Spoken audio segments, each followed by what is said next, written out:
ఒక విషం ఉందనుకోండి, నీకు తెలిసినా తెలియపోయినా ఆ విషం తాగితే నేను చంపేస్తుంది. అది నాకు తెలియదు అని చెప్పి విషం తింటే అది చంపకుండా ఉంటుందా? అది విషయం తెలియదు కానీ నువ్వు తాగేశావు, నువ్వు చచ్చిపోతావు.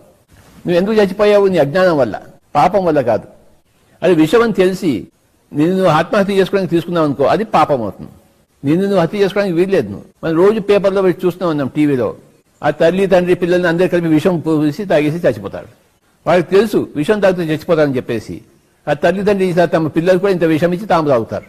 అది మహాపాపము. ఆర్థిక ఇబ్బందుల వల్ల లేదా ఏదో అవమానం వల్ల, ఏదో అవమానం జరిగిందనుకోండి, ఇంకెందుకు అవమానం భరిస్తామని చెప్పేసి అన్ని బాగా ఉన్నా కూడాను వాడు సూసైడ్ చేసుకుంటాడు.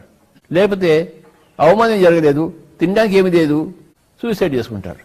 రకరకాల కారణాలు ఉంటాయి ఒక్కొక్కరికి, కానీ వాళ్ళు తెలిసి చేసుకుంటారు. వాడు అది విషయం ఉంటే చచ్చిపోతారని తెలిసి ఆ విషయం కావాలని తీసుకుంటారు. ఆ విషయం అది తెలియకుండా తీసుకుంటే అది అజ్ఞానము, తెలిసి తీసుకుంటే అది పాపము.